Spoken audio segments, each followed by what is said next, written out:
آداب، میں ہوں وسعت اللہ خان، میرے ساتھ ہیں زرار، کھوڑو اور شاہزیب جیلانی۔ دھواں دھار بیانات اپنی جگہ، مگر لگ رہا ہے کہ گیم شاید اب رفتہ رفتہ پلٹ رہی ہے۔ امریکی وزیر دفاع پیٹ ہیگزٹ نے کہا ہے کہ آج ایران پہ اب تک کے شدید حملے ہوں گے۔ ٹرمپ نے کہا ہے کہ اگر ایران نے آبنائے ہرمز بند کرنے کی کوشش کی تو امریکہ 20 گنا زائد شدت سے جواب دے گا۔ انہوں نے یہ بھی کہا کہ جنگ بہت جلد ختم ہو جائے گی۔ ایرانی قومی سلامتی کونسل کے سیکریٹری ہیں علی لاریجانی، انہوں نے جواب دیا کہ ایرانی تمہاری کھوکھلی دھمکیوں سے نہیں ڈرتے، تم سے بھی بڑے ترم خانوں نے ہمیں اکھاڑ پھینکنے کا خواب دیکھا تھا، اپنا دھیان رکھو کہیں تم ملیاں میٹ نہ ہو جاؤ۔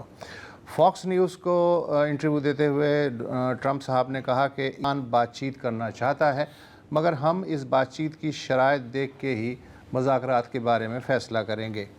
جبکہ ایرانی مجلس کے اسپیکر محمد باقر غالباف نے کہا ہے کہ فی الحال کوئی بات چیت نہیں ہوگی، اب ہم جنگ مذاکرات پھر مذاکرات پھر جنگ کے دھوکے میں ہرگز نہیں آئیں گے۔ ہمیں ٹھوس ضمانتیں درکار ہیں۔ اگر ہمارے انفراسٹرکچر پہ حملے جاری رہے تو ہم بھی ان کے انفراسٹرکچر کو آنکھ کے بدلے آنکھ کے اصول پہ نشانہ بنائیں گے۔ جو سٹیو وٹکوف ہیں، ٹرمپ کے قریبی مشیر، بلکہ ناک کا بال کہنا چاہیے، انہوں نے کہا ہے کہ وہ اگلے ہفتے اسرائیل جائیں گے۔ جانا تو انہیں اس ہفتے تھا لیکن وہ نہیں جا سکے۔ انہوں نے کہا ہے کہ ہم نے ایران کی جوہری افزودگی یعنی انرچمنٹ کی صلاحیت مکمل طور پہ ختم کر دی ہے، دیکھنا یہ ہے کہ اب ایرانی ہم سے بات کرتے ہیں یا نہیں۔ اسرائیلی وزیر خارجہ گیدون سار نے بھی کہا ہے کہ جنگی اہداف طے کر کے جنگ بندی کے لیے امریکیوں سے صلاح مشورہ جاری رہے گا۔ ہاں، مسئلہ یہ ہے کہ جنگ میں 2 فریق ہوتے ہیں اور دونوں کی رضامندی سے جنگ بند ہوتی ہے، رائٹ؟ یا تو ایک غالب ہو جائے۔ یا کچھ اشارے مل رہے ہیں، اور اس وقت صرف اشارے ہی ہیں، کہ ٹرمپ کسی قسم کا فیس سیونگ ایگزٹ ڈھونڈنے کی کوشش کر رہا ہے، رائٹ؟ اور ابھی تک اس وقت صرف اشارے ہی ہیں۔ کل رات جب یہ خبر آئی، کل رات تقریباً 2:30-3 بجے مجھے 50 میسیجز آئے، سر بس جنگ ختم ہونے والی ہے، مارکیٹس اب آسمانوں کو چھوئیں گی۔ میں نے کہا کیا ہوا؟ اس نے کہا کہ یار کیونکہ جنگ ان قریب ہم ختم کر دیں گے ٹرمپ کا، رائٹ؟ لیکن ہی چینجز ہز ٹیون۔ اب اگر آپ دیکھیں، جو ایک اشارہ ہے جو تھوڑا سا اس طرف شاید ہمیں انڈیکیشن دے رہا ہے کہ یہ ایگزٹ ڈھونڈ رہا ہے، کہ ماضی میں جبھی بھی کسی نے ٹرمپ یا ٹرمپ انتظامیہ سے یہ سوال پوچھا کہ یار آخر کار یہ جنگ مطلب لڑنے کا آپ کو فائدہ کیا ہو، مطلب کیوں آپ نے جنگ لڑی، تو ظاہر ہے کہ جوہری ہتھیار سے، مسائل سے، رجیم چینج سے، انکنڈیشنل سرینڈر، اور اب پھر وہ مارکو روبیو وغیرہ کا تھا نا کہ صدر ٹرمپ کو لگ رہا تھا کہ اسرائیل حملہ کر دے گا، پھر ہمارے پہ حملہ ہوگا تو ہم نے پہلے حملہ کر دیا، رائٹ؟ لیکن ہر بندہ کہہ رہا تھا کہ یہ ٹرمپ کی ہول اینڈ سول فیصلہ تھا، جیسے کہ ان کی جو پریس سیکرٹری ہیں کیرولین لیوٹ، سن لیجئے۔ The president had a feeling, again, based on fact, that Iran was going to strike the United States, was going to strike our assets in the region, and he made a determination to launch Operation Epic Fury. جی اچھا، خاص طور پر جب یہ بات کی گئی کہ یار کیا نیتن یاہو کے اصرار پر آپ نے جنگ لڑی ہے، تو یہ سب کہتے تھے کہ نہیں بھائی، نیتن یاہو کون ہوتا ہے، ہم اپنے فیصلے لیتے ہیں، رائٹ؟ لیکن ابھی جو بیان آیا ہے ٹرمپ صاحب کی جانب سے، اس میں تھوڑی سی ایک ہلکی پھلکی سی شفٹ نظر آ رہی ہے۔ The situation was very quickly approaching the point of no return, and the United States found it intolerable, in my opinion, based on what Steve and Jared and Pete and others were telling me. Marco so involved. مطلب کہ اب یہ اپنے داماد پر ڈال رہے ہیں کہ ہاں میں نے فیصلہ لیا تھا لیکن ان کی ایڈوائس پہ۔ مزیدار بات یہ ہے کہ سٹیون وٹکوف اور جیرڈ کشنر جو ہیں، یہ اس کے پراپرٹی ایجنٹ ہیں بیسکلی۔ تو آپ 2 پراپرٹی ایجنٹس کے کہنے پر آپ نے کہا کہ یار چلیں جنگ کر لیتے ہیں۔ ہاں، دیٹس گریٹ۔ یہ تو گھر میں جھگڑا ڈالنے والی بات، یہ ایسے ہی داماد پہ الزام آ رہا ہے۔ انور اقبال صاحب جو واشنگٹن میں ڈان کے سینئر کورسپونڈنٹ ہیں، ہمارے ساتھ اس وقت موجود ہیں۔ انور بھائی، امریکہ کو کسی حد تک آپریشنل کامیابی تو ملی ہے، مگر کیا کوئی ایسی سیاسی کامیابی بھی ملی ہے جس کی بنیاد پہ صدر ٹرمپ اپنا چہرہ بچا کے اس گند سے نکل سکیں؟ دیکھیں اس وقت اگر آپ ان کی کل کی جو پریس کانفرنس آپ نے بھی سنی ہوگی، میں نے بھی ساری سنی، اس پہ لکھا بھی، اس میں تو آپ جیسا کہہ رہے ہیں اس خواہش کا بار بار اظہار ہو رہا تھا، بلکہ خواہش زیادہ میں کہوں کہ وہ اس طرح سے اس کو پینٹ کر رہے تھے کہ ہم نے اب سارے اہداف حاصل کر لیے ہیں، اور اگر ہم کسی وقت اچانک جنگ بندی کا اعلان کر بھی دیں تو کوئی ایسی بڑی بات نہیں ہوگی، لیکن اگر ابھی ہم جنگ بند کرنے والے نہیں ہیں۔ اور دوسری بات جو آپ نے کی وہ بھی یہی کہہ رہے تھے کہ ہمیں براہ راست خطرہ تھا، اور ویسے میزائل انہوں نے بلکہ وضاحت سے کہا کہ ایسے میزائل بنانے لگے تھے جو امریکہ تک پہنچ جاتے، اس لیے ہمیں کرنا ضروری تھا، لیکن اب اگر ہم اچانک بند کر دیں تو کوئی ایسی حیرت کی بات نہیں ہوگی۔ تو یعنی تھوڑا سا یعنی تیار بھی ذہن کیا جا رہا ہے کہ جنگ کسی وقت بھی رک سکتی ہے۔ اچھا، اس میں یہ ہے کہ ان کو بہت زیادہ تیاری کی ضرورت بھی نہیں ہے، کیونکہ امریکہ میں جو عوام ہے وہ یہ جنگ چاہتی نہیں تھی۔ وہ لوگ اب تک حیران ہیں کہ جنگ کی کیوں گئی، اور میں سمجھتا ہوں کہ اگر انہوں نے جنگ بندی کا اعلان بھی کر دیا تو کوئی ان کے خلاف نگیٹو ریاکشن نہیں جائے گا۔ ہاں، اس کا اثر جو میڈ ٹرم الیکشن ہے اس پہ ضرور پڑے گا، اور اس میں صدر ٹرمپ کی پاپولیرٹی پہ اثر پڑے گا، مگر جنگ کے لیے کم از کم جنگ بندی کے لیے امریکہ میں فضا سازگار ہے۔ اچھا انور، میں اس سے ریلیٹڈ ایک بات کرنا چاہتا ہوں، اس کے بعد شاہ زیب آپ جو ہیں پھر آپ اور زرار جو ہیں بات کر لیجئے گا انور سے۔ انور صاحب، یہ جو آپ نے گفتگو کی اس کی روشنی میں میں پوچھنا چاہتا ہوں کہ کل تک تو سلطان راہی بنے ہوئے تھے ٹرمپ صاحب، اب جو ان کے گڑبڑانے والے بیانات آ رہے ہیں تو اس کی بنیادی ریزن آپ کو کیا لگتی ہے؟ تیل کی چڑھتی ہوئی قیمت، عرب اتحادیوں کا دباؤ اور خوف، شیئر مارکیٹ کو ٹھنڈا رکھنا، یا امریکی رائے عامہ بالخصوص ماگا سپورٹ بیس، کیا چیز؟ یا آپ نے ایران کو بہت انڈر ایسٹیمیٹ کیا تھا، یہ بھی تو ہے۔ دیکھیں بالکل ساری باتیں درست ہیں اپنی جگہ، لیکن آپ دیکھیں کہ کل وہ سلطان راہی نہیں لگ رہے تھے۔ کل جو ہے نا ہوا یہ کہ میڈیا نے وہ چیزیں خاص طور پہ ہمارے یہاں وہ چیزیں پک کی جس میں وہ سلطان راہی نظر آ رہے تھے، لیکن وہ سلطان راہی والی بھی بات کرتے تھے، اور جیسے کہ سی این این اور نیو یارک ٹائمز دونوں نے پوائنٹ آؤٹ کیا اپنی رپورٹس میں کہ کل خود ایک بات کرتے تھے، خود اس کو کانٹرڈکٹ بھی کرتے تھے، تو انہوں نے دونوں طرف کی باتیں کی، سلطان راہی والی بھی اور صلح صفائی کی بھی۔ اور اس کی مین وجہ جو میں سمجھتا ہوں، جو مجھے یہاں سے نظر آتی ہے، وہ یہ ریئلائزیشن ہے کہ جو ان کا ہدف تھا، اگر رجیم چینج ہی ہدف تھا تو وہ بوٹس آن دا گراؤنڈ کے بغیر حاصل نہیں ہوتا، اور یہ بات پہلے سے طے تھی کہ امریکی فوجی وہاں اتارے نہیں جائیں گے۔ ان کو مشورہ بھی جن سے انہوں نے مشورہ کیا تھا اپنے جنرلوں سے، انہوں نے بھی مشورہ دیا تھا۔ ایران بہت بڑا ملک ہے، تقریباً الاسکا جتنا، آبادی 9.5 کروڑ ہے۔ آپ دیکھیں افغانستان کی 3.5-4 کروڑ آبادی، اس سے شاید کم، اور رقبہ بھی بہت کم ہے، اور وہاں پھنس گئے تھے، تو یہاں تو بہت زیادہ فوج ان کو چاہیے ہوگی اور بہت طویل ہو جائے گی، جس کے لیے میرا خیال ہے امریکہ کے علاوہ خود صدر ٹرمپ بھی تیار نہیں ہے، وہ کبھی نہیں چاہتے تھے۔ البتہ ایک بات وہ کہہ سکتے ہیں کہ جو ہمارا مقصد تھا، جو کہ وہ کہہ رہے ہیں، کل بھی کہا آج بھی کہا، ہمارا مقصد تھا کہ ایران کو اتنا کمزور کر دیا جائے کہ وہ ہمارے لیے، اسرائیل کے لیے، اور کل انہوں نے کہا کہ عرب ممالک کے لیے بھی کوئی خطرہ نہ رہے، تو وہ یہ کہہ رہے ہیں کہ ہم نے وہاں پہنچا دیا ایران کو کہ اس کو سنبھلتے ابھی کئی دہائیاں چاہیے ہوں گی، اور وہ دہائیوں تک ان ممالک کے لیے اور ہمارے لیے کوئی خطرہ نہیں ہوگا۔ اور اب مجھے لگتا ہے کہ مستقبل میں اب ان کا بیانیہ یہی ہوگا کہ اب ایران کوئی تھریٹ نہیں رہا، تو اگر جنگ بند کر بھی دی تو کیا برائی ہے۔ جی شاہ زیب۔ اچھا انور صاحب، میں یہ جاننا چاہ رہا تھا کہ جنگ شروع کرنے کا فیصلہ جو ہے وہ اب سب یہ مان رہے ہیں کہ وہ اسرائیل کی خواہش پہ وہ ہوا تھا، اور کل پرسوں بھی ٹرمپ نے یہ کہا ہے کہ جو بند کرنے کا فیصلہ ہوگا، جنگ بند کرنے کا، وہ بھی اسرائیل اور امریکہ ساتھ لیں گے۔ تو صرف اب یہ ہے کہ لگتا نہیں ہے کہ امریکہ میں صرف صدر ٹرمپ کی خواہش چلے گی، بلکہ نیتن یاہو کا آن بورڈ ہونا بھی بہت ضروری ہے۔ اس حوالے سے وہاں پہ کیا فیلنگ ہے؟ کیونکہ ٹرمپ تو بادشاہ آدمی ہیں، وہ تو ایک دن کہہ سکتے ہیں کہ جی سارے اہداف مل گئے اور میں مین آف پیس ہوں، بلا بلا بلا، لیکن وہ جس شخص کی خواہش پہ یہ انہوں نے شروع کیا ہے، اس کی تشفی ہوئی ہے یا نہیں ہوئی، یا اس کے جو بھی اپنے پولیٹیکل انٹرسٹ تھے ڈومیسٹک، وہ اسے حاصل ہوئے یا نہیں، اس حوالے سے آپ کیا دیکھ رہے ہیں, کیا سن رہے ہیں؟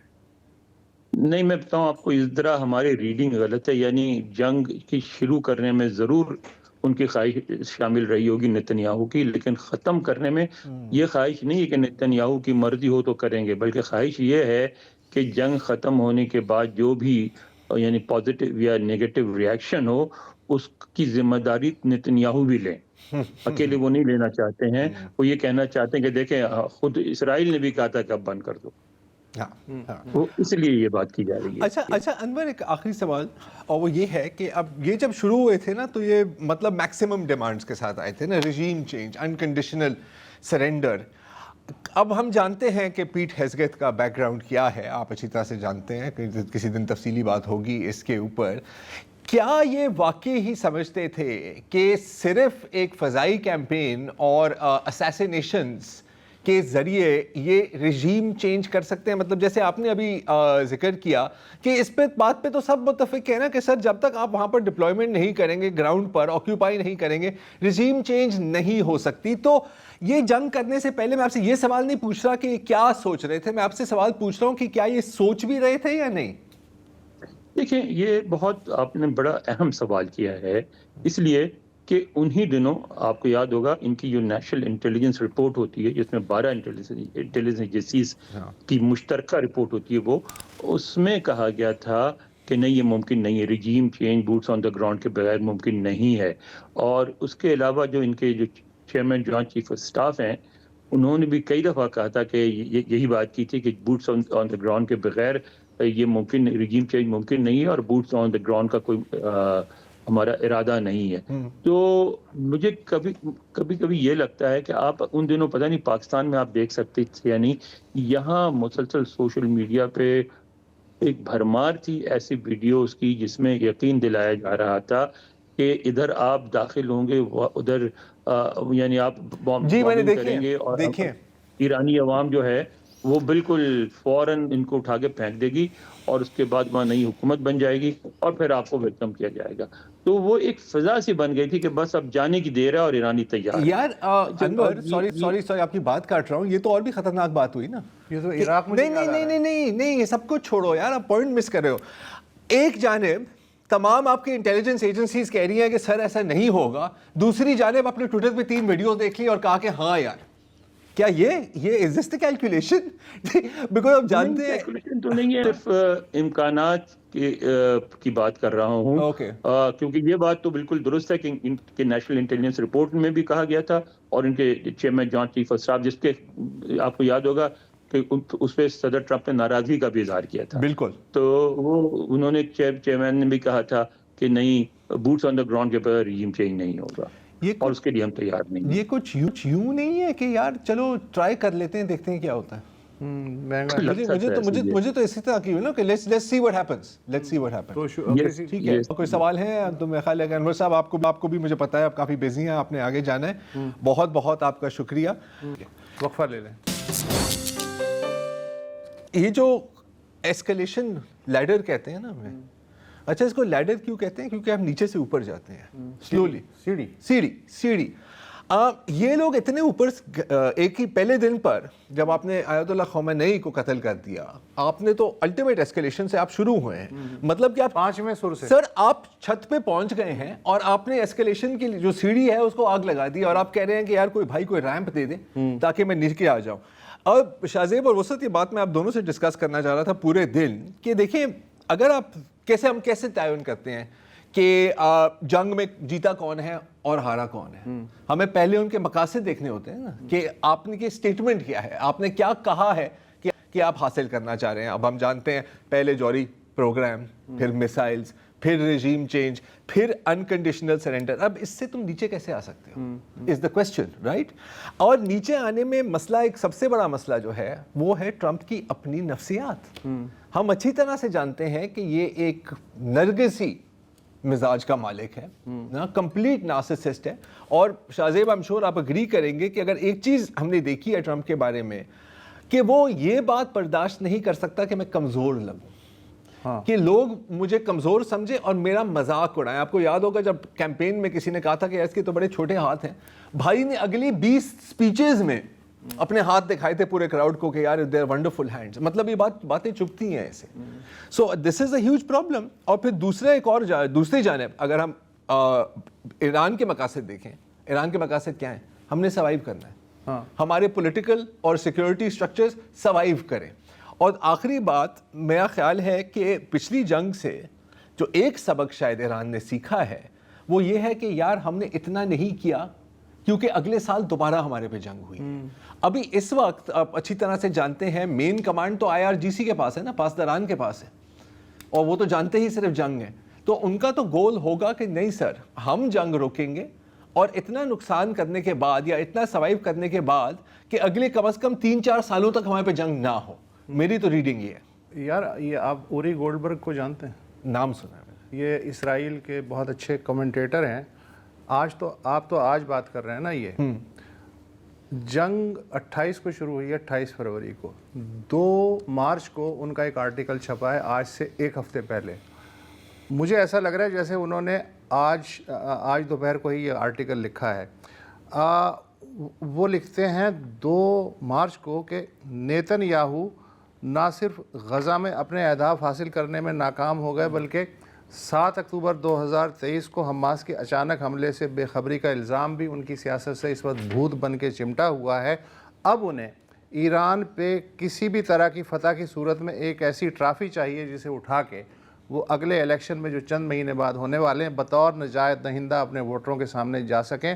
لہٰذا وہ ٹرمپ کے برعکس آخری حد تک جانا چاہیں گے. اسرائیلی فوج اگرچہ کہ اس کی نیتن یاہو سے نہیں بنتی, اسرائیلی فوج کی جو لیڈرشپ ہے, لیکن اس پہ بھی جو کہ 7 اکتوبر کا داغ ہے تو وہ بھی دھونے کے لیے کوئی بڑی کامیابی چاہتی ہے.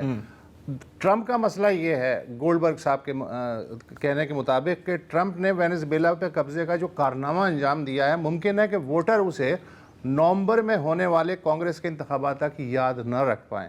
مگر ان انتخابات میں ایپسٹین فائلز جو ہیں یقیناً ایک مین مدعا رہیں گی. چنانچہ ٹرمپ سوچ سکتے ہیں کہ اگر وہ لامحدود جنگ جاری رکھتے ہیں تو اس جنگ کے نتیجے میں بڑھنے والا عالمی اور داخلی اقتصادی دباؤ ان کا گراف مزید نیچے لا سکتا ہے. لیکن اگر وہ ایران کے جو فوجی اور جوہری ڈھانچے کو تباہ و برباد کرنے کی کامیابی کا اعلان کر کے فوراً نکل آئیں تو اپنی پھر زیادہ تر توجہ الیکشن تک اپنی اس کامیابی کو کیش کرانے پہ دے سکتے ہیں. اور انہیں یہ بھی توقع ہوگی کہ تب تک ایپسٹین فائلز کی اہمیت بھی شاید سیکنڈری ہو جائے گی. اچھا اب یہ مشکل لگ رہا ہے مجھے کیونکہ یہ ان کا آج کل پتہ ہے کیا چیز وائرل ہے, یہ اس کو کیا کہتے ہیں نا, آپریشن ایپک فیوری. تو ہر جگہ یہ وائرل ہے کہ نہیں سر یہ تو آپریشن ایپسٹین فیوری ہے. بلکہ جو یہ یہودی تنظیم ہے اینٹی ڈیفیمیشن لیگ, وہ اس کے خلاف کیمپین کر رہے ہیں. واشنگٹن پوسٹ میں لکھا ہوا ہے کہ سر اس کو ایپسٹین نہ کہیں کیونکہ ایپسٹین یہودی ہے, یہ ملبہ ہمارے پہ آتا ہے. یہ یہاں تک بات پہنچ گئی ہے. شاہزیب میں آپ کی بھی رائے جاننا چاہوں گا کہ آپ کو لگتا ہے کہ کوئی آف ریمپ ٹرمپ کو فیس سیونگ مل سکتی ہے, نوئنگ کہ اس وقت ایران میں کیا ماحول ہے, نوئنگ کہ انہوں نے کتنی تباہی مچائی ہے ایران میں؟ آپ کو لگتا ہے کہ اس وقت کی جو وہاں کی جو لیڈرشپ ہے وہ کسی بھی موڈ میں ہے آف ریمپ دینے کے لیے؟ دیکھیں ٹرمپ نہ کانگریس کو اتنے جواب دہ ہیں نہ کسی اور کو جواب دہ ہیں. جس طرح کی یہ پریزیڈنسی ہم دیکھ رہے ہیں وہ ایک شخصیت پر مبنی ہے, سب ان کے ارد گرد گھوم رہا ہے. وائٹ ہاؤس میں ان کے ہینڈ پکڈ ان کے ایڈوائزرز ہیں جو فیملی ممبرز ہیں, تو ابھی تک تو وہ لگتا نہیں کسی کو اکاؤنٹیبل ہیں. ٹھیک ہے تھوڑا یہ مڈ ٹرم کی جو پرائمریز چل رہی ہیں تھوڑا وہاں پہ ان کو ایک سینس مل رہا ہوگا کہ امریکی عوام جو ہے اس کے حق میں نہیں ہے, لیکن یہ چونکہ ایک اپنی ذات میں ایک انجمن ہے تو ان کے لیے جنگ بند کرنے کے ڈیسیشن کو اپنی ایک فتح قرار دینا کوئی مشکل کام نہیں ہوگا. وہ گنوائیں گے آپ کو کہ جی ہم نے ان کی پوری نیوی تباہ کر دی, ان کے سارے جہاز تباہ کر دیے, میسلز ہم نے برباد کر دیے, لیڈرشپ کو اڑا دیا, خامنہ صاحب کے ساتھ ان کے 50 اور لیڈرز کو ہم نے اڑا دیا, ہم نے ان کا انفراسٹرکچر تباہ کیا ہے, آئل ہم نے ان کا تباہ کیا ہے. وہ یہ سب گنوائیں گے اور وہ اسرٹ کریں گے کہ ہم نے ان کی جو تھریٹن کرنے کی جو کیپیسٹی ہے وہ ہم نے اگر ختم نہیں کر دی ہے تو اس کی کمر توڑ دی ہے. تو کسی پولیٹیشین کے لیے جو وار مانگر ہو یہ آسان ہوتا ہے بہت یہ کرنا, اور میرا خیال ہے کہ سب سکھ کا سانس لیں گے اگر یہ اس طرح کا اعلان کرتے ہیں. پورا خطہ ہر کوئی سکھ کا سانس لے گا. ایران اس کو اپنے حساب سے انٹرپریٹ کرے گا, وہ اپنے حساب سے انٹرپریٹ کریں گے, لیکن at the end of the day every one will say کہ یار بھائی یہ جو آپ کا ایک مینٹل فیز آیا تھا اچھا ہوا کہ یہ ختم ہوا اور now can be try and get back to business. جہاں لائکلی پاسبلٹی یہی ہے. یار یورپ پہ مجھے ترس آ رہا ہے اس وقت. اچھا کیوں؟ اس لیے کہ 2 دن پہلے اتنی بےعزتی کی ہے برطانوی وزیر اعظم کی ٹرمپ نے کہ یار مجھے آپ شرمندہ ہو گئے؟ نہیں، میں اس لیے شرمندہ ہو گیا کہ وہ سلطنت جس کا سورج غروب نہیں ہوتا تھا اس کے وزیر اعظم کی اتنی بےعزتی. اس نے کہا جی میں اپنا ایئر کرافٹ کیریئر جو ہے وہ تیار کر کے بھیج رہا ہوں گلف آف عمان میں. ٹرمپ نے کہا کوئی ضرورت نہیں ہے، اب ہم فتح کے قریب ہیں، اب جو ہے تم کریڈٹ لینے کی کوشش نہ کرو اور تم کوئی چرچل نہیں ہو. یہ تک مطلب گالی دے دی اس نے. اچھا جرمنی آپ کو پتہ ہے دل و جان سے امریکہ کے ساتھ ہے، اسرائیل کے ساتھ ہے. ان کے بھی چانسلر ہیں مرس، انہوں نے کہا ہے کہ ہمیں اس وقت تشویش ہے کہ اسرائیل اور امریکہ نے ہمارے ساتھ جنگ کے خاتمے کے لیے کسی مشترکہ حکمت عملی پہ صلاح مشورہ نہیں کیا. ہمارا بہت کنٹریبیوشن ہے. فرانس نے اپنے طور پہ فیصلہ کیا ہے کہ 2 ہیلی کاپٹر کیریئر وہ ریڈ سی میں بھیج رہا ہے اپنے دوستوں کی مدد کے لیے. اچھا ارسلا ونڈرلینڈ جو ہیں یونین کی صدر جو ہیں انہوں نے بھی کہا ہے کہ ایرانیوں کو آزادی، وقار اور اپنا سیاسی مستقبل خود طے کرنے کا حق ہونا چاہیے. اس پہ ایرانی وزارت خارجہ کے ترجمان اسماعیل بقائی انہوں نے کہا ہے کہ ارسلا روایتی منافقت سے باز آ جائیے. آپ اگر نسل کشی، مظالم اور امریکی اسرائیل جرائم دھونے پہ توجہ دے تو بہت اچھا ہے. جبکہ جو یورپی یونین کی جو کونسل ہے اس کے صدر ہیں انطونیو کوسٹا، ان کا کہنا ہے کہ جنگ کا ونر اصل میں پتہ ہے کون ہے؟ Russia. He is not wrong. ہاں بات تو صحیح ہے. وقفہ لے لیں. پروگرام میں واپس خوش آمدید. ہم نے پہلے بات کی کہ ٹرمپ کیا سوچ رہے ہیں، امریکہ کیا کر سکتا ہے جنگ کے حوالے سے.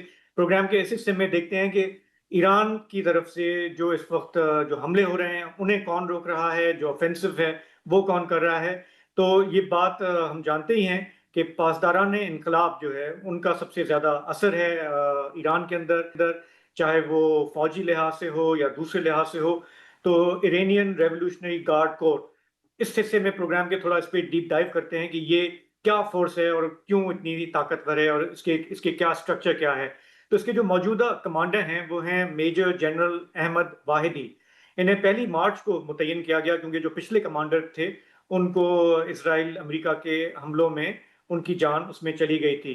تو پاسداران جو ہیں وہ ایرانی فوج کا ایک اہم حصہ ہیں، ان کے ساتھ مل کے وہ کام کرتے ہیں، لیکن جواب دہ وہ صرف ایران کے اعلیٰ رہنما کو ہوتے ہیں. اور اسی لیے ان پر بار بار یہ الزام لگتا ہے کہ نہ پارلیمنٹ کو جواب دہ ہیں، نہ صدر کو ہیں، نہ وزیر دفاع کو ہیں. تو اسی لیے اسٹیٹ ود ان اسٹیٹ، یعنی کہ ریاست کے اندر ایک ریاست کی طرح سے آپ آپریٹ کرتے ہیں. ان کا وجود آیا 1979 میں جب ایران کے اندر خونی انقلاب آیا، امام خمینی نے ٹیک اوور کیا. اس کے بعد انہیں لگا کہ جو موجودہ فوج ہے جو سابق شاہ کی لائل رہی ہے اس کی جگہ ہمیں اپنا ایک ڈیفنس سٹرکچر کھڑا کرنا ہے. اور تب انہوں نے پاسداران انقلاب کی سمجھے کہ بنیاد رکھی اور اس کے ذمے کیا کہ اس انقلاب کا تحفظ اور اس کا فروغ جو ہے وہ آپ کی پرائمری ذمہ داری ہے. اچھا پاسداران کا آپ سمجھے کہ 5 مختلف اس کے حصے ہیں. فار ایگزامپل ان کی اپنی ایک فضائی فورس ہے، ان کی بحریہ ہے، ان کا اپنا ایک بری افواج ہیں، اور داخلی طور پہ جو سیکیورٹی ہے اسے لک آفٹر کرتی ہے بسیج ملیشیا. یہ نیم فوجی دستے ہوتے ہیں. اور جبکہ بیرونی محاذ پہ، خارجی محاذ پہ القدس جو ہے وہ ان کی فورس رہی ہے جو کہ خطے میں بڑی ایکٹیو رہی ہے. اور ان کے پاس اسپیشل کمانڈوز ہوتے ہیں، کوورٹ آپریشنز کرنا ہو اس کے لیے وہ جانے جاتے ہیں. آپ کو یاد ہوگا کہ چند برس پہلے ہم نے سنا تھا کہ میجر جنرل قاسم سلیمانی کو نشانہ بنایا تھا امریکہ نے اور بڑی اپنی اسے فتح کہا تھا. وہ القدس فورس کے کمانڈر تھے اس وقت، اور بڑا ان کا سمجھا جاتا ہے کہ بہت ہی بااثر کمانڈر تھے جو شام میں، ایریا میں، عراق میں، لبنان میں کافی ایکٹیو تھے.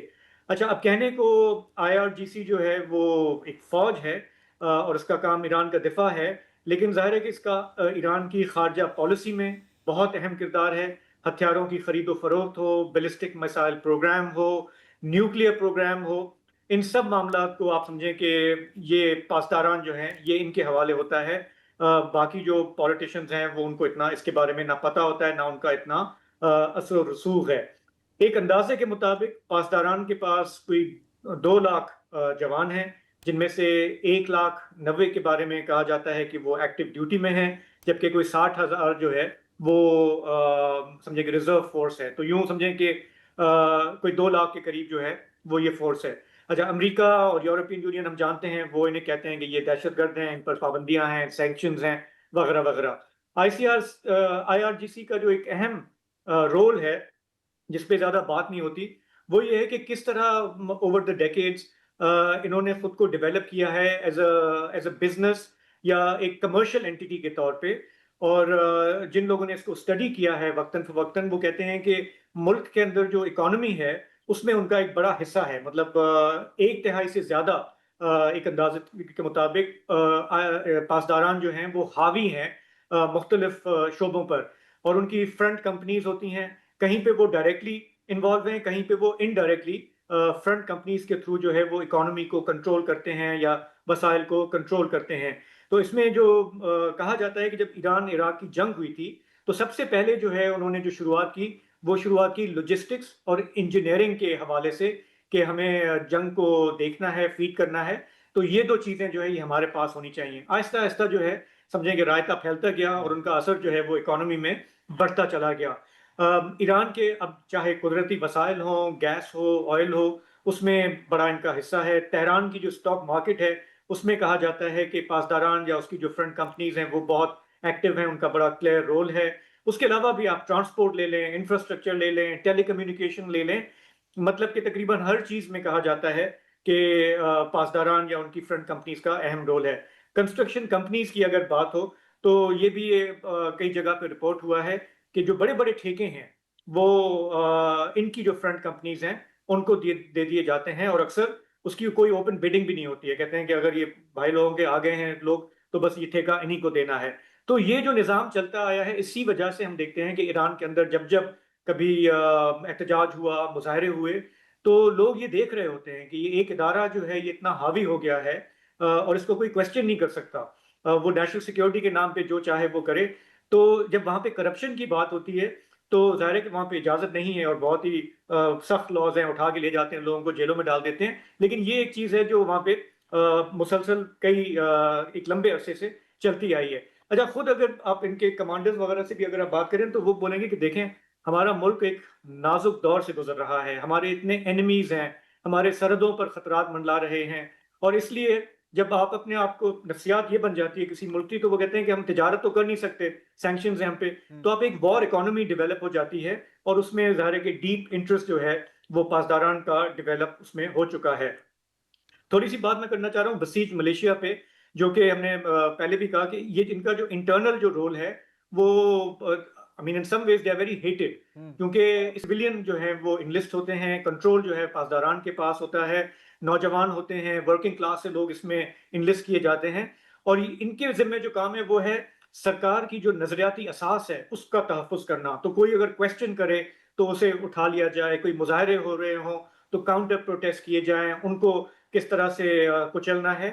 تو بسیج کا اس حوالے سے بڑا امپورٹنٹ رول رہا ہے، شہریوں کی جاسوسی کرنا، انٹرنیٹ پہ ان کو دیکھنا، ان کو رپورٹ کرنا، ان کو سبق سکھانا. تو پاسداران کا یہ ایک سمجھیں کہ سویلین ایک فرنٹ ہے جس پہ بسیج جو ہے وہ بہت ایکٹیو رہی ہے، اور اس لیے وہاں پہ ان کو کافی خراب نظروں سے دیکھا جاتا ہے. ایران عراق وار میں بھی جب فرنٹ لائن پہ جانا تھا تو فوجیوں سے آگے بھی ان کو بھیجا جاتا تھا کہ وہاں پہ آپ شہادت کا مرتبہ اگر آپ حاصل کریں گے لینڈ مائنز کو کلیئر کرنے میں تو اس میں that is an important role, تاکہ پھر جو باقاعدہ جو فوجی ہیں وہ پھر آگے پیش قدمی کر سکیں. تو سویلین حوالے سے، داخلی لحاظ سے بسیج کو اس طرح سے وہاں کی سرکار نے یوز کیا ہے، اور ظاہر ہے کہ وہاں پہ they are also symbol of terror for some people, کیونکہ اگین وہی بات کہ ان کی کوئی اکاؤنٹیبلٹی نہیں ہے، امپیونٹی ہے، اور وہ جب چاہیں جس کو چاہیں اٹھا لیں، اور اس طرح سے یہ نظام جو ہے یہ یوں ہی چلتا آیا ہے. بالکل. میں اس میں صرف ایک چیز کا اضافہ کرنا چاہ رہا ہوں، کیونکہ ظاہر ہے کہ بہت ایک بڑا ٹاپک ہے. تو پاسداران کی ایک جو اہم ڈیوٹی رہی ہے وہ ہے ایران کے پراکسیز کے ساتھ کوآرڈینیٹ کرنا. ٹھیک ہے، چاہے وہ حزب اللہ ہو، چاہے وہ عراق میں خطیب حزب اللہ ہو، اور اس طرح کے مختلف جو دیگر تنظیمیں ہیں. اینڈ ہمیں نہیں بھولنا چاہیے کہ الزینبیون اور الفاطمیون بھی پاسداران کے ڈائریکٹ کمانڈ میں آتے ہیں. ان کو ڈپلوائے کیا گیا تھا. الزینبیون جو ہے وہ پاکستانیوں سے ریکروٹ کیا گیا ہے, جو الفاطمیون ہے وہ افغانیوں سے ریکروٹ کیا گیا ہے, اور ان ملیشیاز کو اور کئی اور ملیشیاز کو اس وقت موبلائز کیا گیا تھا جب داعش شام اور عراق میں پھیل گیا تھا, اور جو ان کی جو مقدس بلڈنگز ہیں ان پر خطرہ تھا, تو وہاں بھی موبلائز کیا گیا تھا. لیکن پھر ظاہر ہے ان کو مقاصد کے لیے بھی استعمال کیا جا رہا ہے. میری جو رائے ہے اس میں شاہ زیب اور وسعت وہ یہ ہے کہ آپ نے کہا نا state with in a state, مجھے لگ رہا ہے کہ اگر یہ جنگ اس طرح ختم ہو جاتی ہے کہ امریکہ نکل جاتا ہے اور ایران جیت جاتا ہے کیونکہ سروائیول از وکٹری, تو یہ اسٹیٹ ابو دا اسٹیٹ ہوگی, کیونکہ اب ساری چیزیں ان کے ہاتھ میں ہیں. اور کیونکہ ایران بیسکلی نے جوہری ہتھیار نہیں ڈیولپ کیے نا for many reasons, IRGC develop کر کے ہی رہے گی. اچھا, اور یہ آپ اس لیے درست کہہ رہے ہیں کہ جو موجودہ رہبر اعلیٰ ہیں نئے مشتبہ خامنائی, ان کا جو کریئر ہے وہ شروع ہی پاسداران کے ساتھ ہوا تھا. یہ حبیب بٹالین میں شامل تھے, کل بھی میں نے بات کی تھی. ایران عراق جنگ میں انہوں نے خاصا ایکٹیو کردار ادا کیا تھا, اور ان کے تب سے جو ہیں وہ ایک پاسداران کی پیٹرنائزیشن انہی کے پاس ہے. بالکل. دوسرا یہ بھی ہے نا کہ دیکھیں آیت اللہ خامنئی جو ہیں ان کا ایک اپنا مرتبہ تھا, ان کی ایک اپنی انفلوئنس, ان کا اپنا ایک ویٹ تھا ریلیجس لحاظ سے بھی, لیکن also as like a father figure کہ خمینی صاحب کے بعد وہ انہوں نے ایک لمبا عرصہ ان کے پاس اقتدار تھا. تو پاسداران جو ہیں میرا خیال ہے کسی لیول پہ ان کی رسپیکٹ بھی کرتے تھے, ان کی بات سن بھی لیتے تھے, کہیں پہ اگر وہ مشورہ چاہتے ہیں یا زیادہ رسپیکٹ کریں گے, اس لیے کہ نہیں وہ ایک الگ پوائنٹ آف ویو سے بات ہو رہی ہے ان دا سینس کہ میں یہ کہہ رہا ہوں کہ ان کی کرتے تھے. اب یہ جو نسبتاً جو نوجوان آئے ہیں ان کے صاحبزادے ہیں, ان کو تو ٹائم ابھی لگے گا اپنی اتھارٹی اسٹیبلش کرنے میں, اور فی الحال جو ہے جنگ کے ماحول میں پاسداران اور مضبوط ہوئے ہیں, ہو رہے ہیں, اور اگر یہ بند ہو جاتی ہے جنگ جو کہ ہونی بھی چاہیے تو پاسداران کا جو انفلوئنس ہے وہ اور زیادہ مضبوط. بالکل بالکل بالکل. ایک وقفہ لے لیں. Welcome back. یہ بات سچ ہے کہ جنگوں میں صرف تباہی اور نقصان ہوتا ہے, لیکن اس تباہی اور نقصان میں بھی کئی لوگوں کا بلکہ پورے سیکٹرز, پورے انڈسٹریز کا کافی فائدہ بھی ہوتا ہے. جیسے کہ اگر ہم حالیہ جنگ کی بات کریں تو ہم نے دیکھا ہے کہ جو بڑے ویپنز مینوفیکچررز ہیں امریکہ کے, وہ اس وقت اپنی ریکارڈ ہائیز پر چل رہے ہیں, پچھلے 3 سالوں سے اوپر بڑھے ہیں. جیسے کہ نارتھرپ گمن جو اسٹیلتھ بامبرز بناتے ہیں, ریتھیون, RTX, جنرل ڈائنامکس وغیرہ, کیونکہ ان کو پتا ہے کہ ابھی بھی ہمارا مال بک رہا ہے, اور جس طرح کے حالات ہیں دنیا میں ڈیفنس بجٹس بڑھیں گے اور مستقبل میں بھی ہمارا مال بکے گا. کچھ حد تک یورپین ڈیفنس کمپنیز کا بھی فائدہ ہو رہا ہے. اور پھر ظاہر ہے کہ جو ٹیک کمپنیز ہیں جن کے پاس پینٹاگون یا اسٹیٹ ڈپارٹمنٹ کے کانٹریکٹس ہیں جیسے پلانتیر ٹیکنالوجیز, ان کی بھی اسٹاک پرائسز اس وقت آسمان کو چھو رہی ہیں.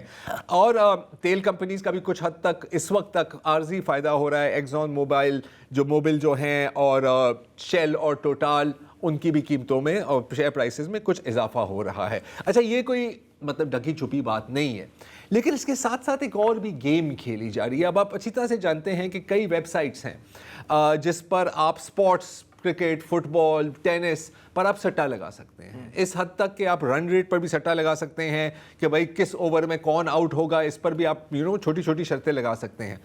اب ایسی بھی ویب سائٹس ہیں جیسے کہ کلشی اور پولی مارکیٹ جس میں آپ جیو پولیٹکس پر سٹا لگا سکتے ہیں. یہ ہے پولی مارکیٹ کی ویب سائٹ کی تصویر. میں مثال کے طور پر کہ جرمنی کا الیکشن کون جیتے گا, کتنے مارجن سے جیتے گا, اس پر بھی بیٹنگ ہو سکتی ہے. تو ظاہر ہے کہ جب ایران پر جنگ کی بات شروع ہوئی تو اس پر بھی سٹا لگنے لگا.